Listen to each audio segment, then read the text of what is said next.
ইন্ডিয়ার ফারাক্কাবাদের সামনে যদি বাংলাদেশ সীমান্তে একটা বাঁধ নির্মাণ হয় তাহলে এত অর্থ পাবে কোথায় ডক্টর ইউনূস? কারণ আমরা তো অনেক ঋণী।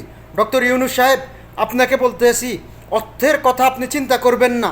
আপনি একটা অ্যাকাউন্ট খোলেন, আমরা প্রবাসীরা যা পারি ওই অ্যাকাউন্টে দেব।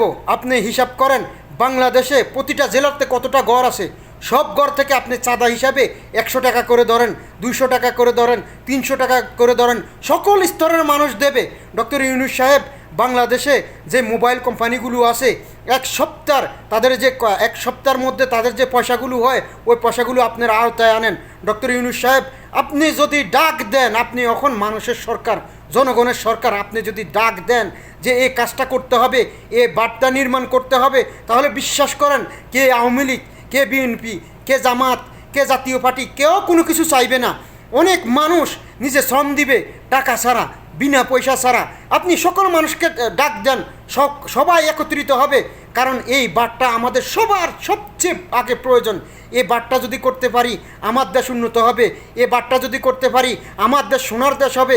এ বার্তা যদি করতে পারি আমরা অনেক ফসল, অনেক পেঁয়াজ, অনেক ধরনের অনেক কিছু বিদেশ থেকে আমরা নিয়ে আসতে হবে না, ইন্ডিয়ার কাছ থেকে আমরা নিয়ে আসতে হবে না। আমার দেশে সুন্দর ফসল উৎপাদন হবে। ডক্টর ইউনূস সাহেব, আপনি অ্যাকাউন্ট খুলেন, প্রবাসীদেরকে আহ্বান করেন যে তোমরা যে যা পারো নিজের আয়ত্ত থেকে দাও। ডক্টর ইউনূস সাহেব, আমি বলতে আসি, আমরা সকল প্রবাসী, কে আওয়ামী লীগ, কে বিএনপি, কে জাতীয় পার্টি, কে এটা কে সেটা না, সবাই সবার পক্ষ থেকে যে যা পারে টাকা দেবে। ইনশাল্লাহ আপনি তেমন একটা ঋণ হবেন না। আর যদিও আপনি ঋণ হন, আমরা বলতেছি আমরা সকল প্রবাসীরা রেমিটেন্স দিয়ে ওই ঋণ পরিশোধ করব। ডক্টর ইউনূস সাহেব, যদি আপনি ইন্ডিয়ার ফারাক্কাবাদের সামনে বাংলাদেশ সীমান্তে একটা বাঁধ করতে পারেন, বিশ্বাস করেন বাংলাদেশের মানুষ শূন্য অক্ষরে আপনার নামটা লিখে রাখবে। আপনি হয়তো বাঁচেন আর মরেন, দেশে থাকেন আর না থাকেন, বাংলাদেশের মানুষ চিরকাল আপনাকে মনে রাখবে। কারণ এটা আমার দেশ বাঁচানো, এটা আমার দেশের মানুষকে বাঁচানো। আমরা প্রতি বছর ধ্বংস হয়ে যাই ইন্ডিয়ার কারণে। ইন্ডিয়া আমাদেরকে উঁচু হয়ে উঠতে দেয় না, ইন্ডিয়া আমাদেরকে খাড়া হয়ে উঠতে দেয় না। এই বার্তা দিয়ে আমাদেরকে প্রত্যেকটা বছর ধ্বংস করে দেয়।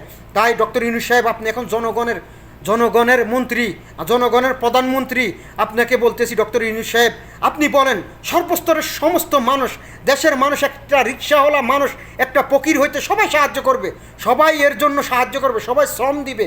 আমরা প্রবাসীরা এক হয়ে শ্রম দিব, টাকা দিব, যা লাগে তাই দিব। প্রয়োজন হলে আপনি ঋণ করেন, ওই ঋণ আমরা প্রবাসীরা রেমিটেন্স দিয়ে শোধ করব। দেশের সরকারি খাত থেকে আপনি একটা টাকাও দিতে হবে না ইনশাআল্লাহ। আমরা সকল প্রবাসীরা একত্রিত হয়ে রেমিটেন্স পাঠিয়ে এই ঋণ আমরা পরিশোধ করব।